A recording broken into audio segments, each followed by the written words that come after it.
Zuckerberg falou que ele recebia ligações do pessoal puto, fala, tira agora isso. Fala, mas... E ele dá um exemplo de um meme, né? De um negócio sobre a vacina, né? Que é aquela cena famosa do DiCaprio brigando com a televisão e falando que daqui a um tempo quem tomou a vacina vai ganhar um dinheiro. Era um meme sobre isso e os caras querendo tirar e falou, mas isso não é fake news, isso é um meme, isso é uma brincadeira.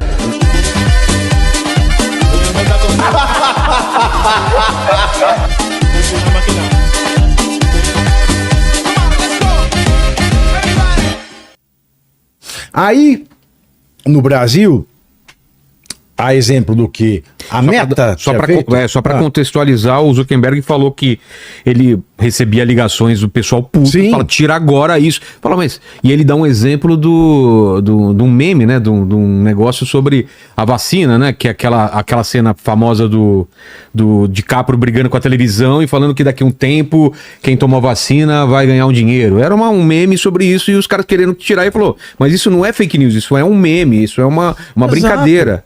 Exatamente. E várias coisas desse sentido, né? Exatamente, bicho. Que ele falou que tem e-mails provando isso, que os caras simplesmente pediu pra tirar. Você imagina, hoje você não pode mais fazer comédia. Tá bem complicado. Não pode mais fazer comédia. Porque vai sempre vir alguém que vai falar assim, alguém pode pensar que é verdade. A gente chegou no ápice da época. Mas é engraçado que com pintura não acontece isso, com música não acontece isso. Alguém tá cantando alguma coisa e fala, peraí, mas... você pensa realmente isso? É sua vida? Não, eu tô cantando, eu tô interpretando alguma coisa. O Poderoso Chefão agora, os caras iam ser presos, os atores iam ser presos. Bicho, o Nelson Rodrigues tava preso, Costinha tava condenado. Cara. Costinha já tava condenado, não tem pena de morte no Brasil, mas iam inventar pro Costinha. Aí a Meta com essa questão toda de governo Biden, etc. A agência verificadora. Aí é uma moda que veio pro Brasil. O que é agência de checagem de fatos? O que é? É uma empresa privada que se qualifica, que se coloca numa posição de saber mais para dizer se aquilo é verdadeiro ou falso. Eu vou dar um exemplo. Quando saiu a reforma tributária, eu fiz um post, eu falei a reforma tributária é inconstitucional de acordo com a súmula tal do STF. Aí veio uma agência de checagem da o esgoto do jornalismo, e mandou uma checagem lá minha no Instagram, tanto que a conta é periclitante no Instagram até hoje, por conta dessa nota de checagem. Por quê? Porque foi a porra de um foca, é um cara que não entende nem de jornalismo, nem de direito, e nem de dar o cu direito, e vai lá, foi no meu post e falou, não existe súmula do STF falando que a reforma tributária. É óbvio que não existe. O entendimento jurídico sumular, ele é analisado através de casos análogos. Um caso no passado que diz que uma lei estadual não pode interferir numa competência constitucional tributária de um município se aplica ao caso do Congresso Federal tentar interferir em competências tributárias constitucionais de estados e municípios. Mas aí eu fiz 5 anos de direito, eu fiz pós-graduação, eu fiz mestrado, eu fiz doutorado, eu tô fazendo livre docência pra vir a porra de um foca falar que não tem jurisprudência falando da reforma tributária. E ele tem o poder de fazer isso. Tem. Ele clica um botãozinho. Exato. Aí isso é uma sacanagem. Deixa com nota da comunidade. E quem tiver interesse vai lá e discute com o outro. Agora, o governo fala, é muita desinformação, causa dano na vida das pessoas. O que causa dano na vida das pessoas é não saber ler, escrever e não saber fazer conta. Porque se você sabe ler, escrever e interpretar texto, você vai ler, por exemplo, governo de Goiás contrata arquiteto das lojas Havan para construir uma prisão em estilo greco-goiano para Gustavo Lima. Você sabe que isso é piada. Você não vai ler no programa e abrir pro debate. Como já aconteceu. É? O que já aconteceu? Na extinta Tupi, bicho. O que aconteceu? Mandaram a menina embora, ela pôs na pauta. Meu Deus. Na extinta Tupi. Você sabe a extinta Tupi, né? Sim. Então, o que mata é não saber ler, escrever e fazer conta. Se você sabe ler, primeiro, você vai ver notícia velha, você vai ver a data da notícia. Se você sabe ler, e se você tem o hábito de ler, você vai duvidar da maioria das coisas que são postadas. Porque democracia é isso, é dúvida. É, vai checar em mais É fotos. dúvida. Então por isso a dúvida tem que estar aberta. E é assim que funciona no X hoje. Você tem a nota da comunidade e a comunidade fica discutindo aquilo. Aí vai chegar um checado, vai vir um foca da UOL para falar se eu tô certo ou tô errado. Opa, peraí, qual é a tua qualificação para falar para um professor doutor em direito que ele tá errado?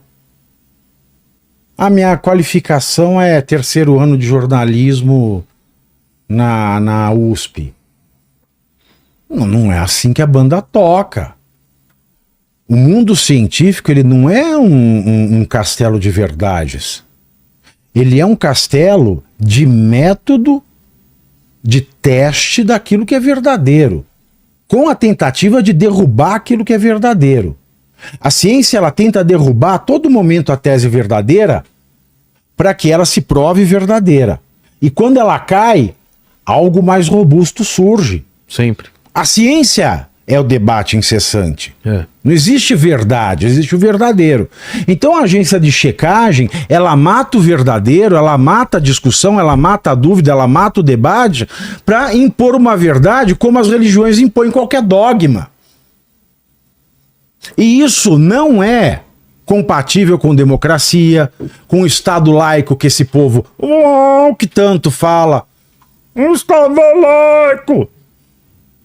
Então, se o Estado é laico, isso você também não pode aceitar. Você pode dizer que no Estado laico, na hóstia não está o corpo de Cristo. Você pode duvidar da virgindade de Maria, mas você não pode duvidar do que o Alexandre de Moraes fala. Ora, faça-me o favor.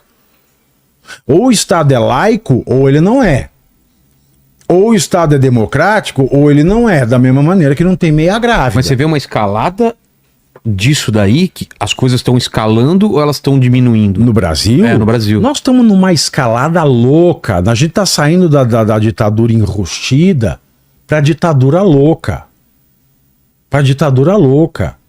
A gente está indo rumo à ditadura louca. E tanto a gente está indo rumo à ditadura louca que a gente vê um post do Gilmar Mendes na sexta-feira lamentando a posse do Maduro. Lamentando? Falando mal do sistema eleitoral na Venezuela. Aí você fala, opa, peraí. Qual é a diferença do sistema eleitoral da Venezuela para o Brasil? Na Venezuela você pode imprimir o voto, você vota na urna eletrônica, você imprime e põe na urna. Tanto é que a vitória do González, ela foi verificada porque as pessoas da oposição fizeram fotos das cédulas antes do governo sumir com tudo. E o Maduro mesmo falou. A vitória dele foi declarada pela Suprema Corte venezuelana da mesma maneira que o Brasil. Aí vem um juiz que há 2 semanas tinha falado que Alexandre de Moraes salvou a democracia, dizer que um processo eleitoral da Venezuela é condenável. Fala, amigos do canal. Tá gostando desse vídeo? Então não esqueça de deixar um like pro Pavivi, comente quanto quiser e compartilhe com seus amigos e inimigos por um Brasil melhor e mais justo. Caso você ainda não seja inscrito no canal, faz isso agora mesmo para receber as notícias mais quentíssimas todos os dias.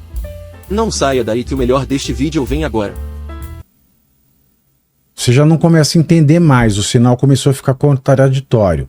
E quando o sinal começa a ficar contraditório, é que alguém quer dar uma meia volta. Mas a eleição do Brasil não dá pra comparar com o que aconteceu na Venezuela. Não, Venezuela não dá pra foi comparar. Um absurdo, né? Não dá pra comparar. O mundo inteiro viu. Porque lá já não é mais uma ditadura enrustida. É, lá é... Lá já não é mais enrustido.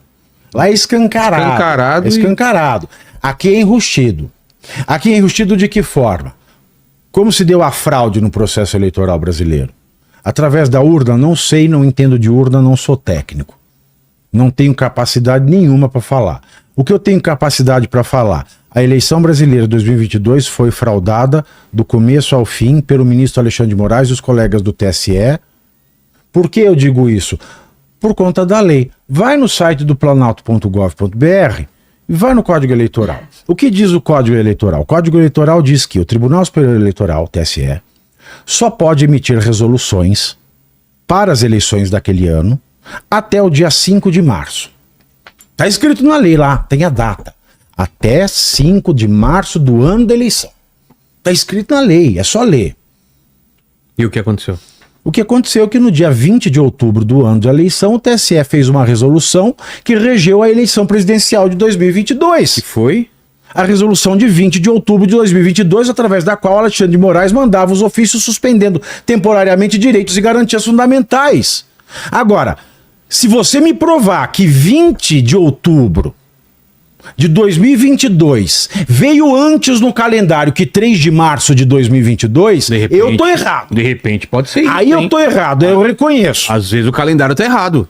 Às vezes Exato. Eu posso estar errado na minha tese? Posso, Vilela.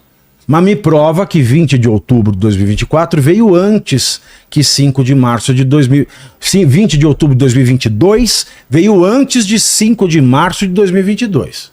Porque se 5 de março de 2022 veio antes de 20 de outubro de 2022, eu tô certo. E se eu tô certo, houve fraude, porque tá escrito na lei. E algo que é contrário à lei é nulo.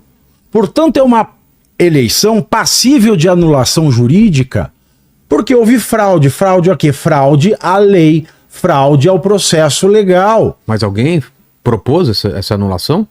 Por eu conta vivo disso? falando, mas a gente não tem deputado, a gente não tem senador no Brasil, a gente tem um bando sabe, já viu, lembra aquela música da Tina Turner? I'm a private dancer, I dance for the money, I do what you want me to do. Eu fico imaginando o Lira, o Pacheco, né? Tudo de fio cheiroso, né? Tudo Cordão de cheiroso. Bustier e Lantejoulas. Bustier e fio dental, num polidense assim, dançando com aquelas bundas peludas, com o governo pondo dinheiro dentro. Porque, pelo amor de Deus, está escrito na lei, basta ler. A gente está vivendo, além da era da estupidez, é a era do analfabetismo. Mas se não é involuntário, é voluntário, porque quem sabe ler está escrito. Mas você não tem medo quando você afirma dessa fraude em relação ao Xandão? Olha, tá escrito na lei, Vilela. Mas você vem falando isso já faz tempo. Vilela, tá escrito na... Ou eles apagam da lei, ou eles tiram do ar o site planalto.gov.br. Mas você não teve nenhum tipo de representação, nenhum tipo de... Aconteceu alguma coisa por você? Todo dia eu não consigo emprego, eu não consigo trabalho, eu só consigo... Eu vivo da coragem da Revista Oeste. Eu vivo da coragem da Revista Oeste e dos assinantes da Revista Oeste. Que eu virei um câncer para a imprensa. Porque falar a verdade virou um câncer. Você vira um leproso bíblico. E o mais impressionante, Vilela, é que está escrito, está publicado. E o que me deixa louco, realmente maluco, o que me tira o sono, é falar, pelo amor de Deus, ninguém sabe ler. Ninguém sabe ler, tá escrito com todas as letras na lei. Não repercutiu em nenhuma outra mídia, nenhuma outra... Nada. A imprensa oficial... Deixou? Imagina. Quando o Glenn Greenwald publicou o que publicou, chamado de Vaza-Toga... Sim, ele teve aqui. Aquilo que ele publicou do Alexandre de Moraes... e dos capangas. E ele falou que tem medo. Dele. Ele falou que é a primeira vez que ele tem medo. Porque nunca... Já teve em casos piores e não teve medo. E exatamente. Quando ele publicou aquilo que ele publicou do Alexandre de Moraes e dos capangas dele, em qualquer democracia menos séria do mundo, cito, por exemplo, a Itália, que é uma democracia pouco séria, é um país dominado pela máfia. Mas mesmo numa democracia pouco séria como a Itália, se aquilo sai de algum juiz da Corte de Cassação, o cara perde o cargo na hora. Aqui, além de não acontecer nada, sobrou para quem fez a acusação. E quem foi vítima desse gabinete, como eu, como a Revista Oeste, a gente está respondendo inquérito. O Glenn, para quem não sabe, entrou no da fake news, né? Na investigação de fake news por causa disso, não foi? Exato. Agora você fala, investigação de fake news, uma investigação ilegal, aberta de maneira ilegal, conduzida por um juiz incompetente. Foi aberta com 2019. Qual foi o motivo? Lembra do amigo do meu pai, da revista Cruzoé? Foi ali. Né? Descobriram que o Toffoli é muito amigo do Odebrecht. Aí publicaram. Aí depois teve um outro agente público, eu não lembro qual é o nome dele, que fez algumas outras denúncias contra o Toffoli. E o Toffoli achou por bem abrir um inquérito. E como ele era a parte envolvida, ele falou: oi, meu amigo Alexandre, você quer tocar? Quer ser o relator? Então assim, não podia ter aberto o inquérito. Ele passou para o Alexandre. O Alexandre se tornou vítima. Não podia ser mais... Ou seja, é tudo errado. Se a gente for olhar, Vilela, se a gente for olhar, nada salva. Sabe quando disseram que o Lula podia concorrer à eleição? Porque uma falha legal no processo que levou à condenação em primeira e segunda instância especial no STJ do Lula, uma nulidade prejudica, contamina todo o processo. Tudo que está acontecendo no Brasil, cada uma dessas coisas tem uma nulidade inicial. Começa... Então a gente fica discutindo o final da linha quando isso sequer deveria existir. Sequer deveria existir. E isso sequer deveria existir porque se diz que aqui é uma democracia. E uma democracia só existe sob o Estado de Direito. E o Estado de Direito só existe de fato onde o processo não é contaminado por antijuridicidades, por coisas contrárias ao direito.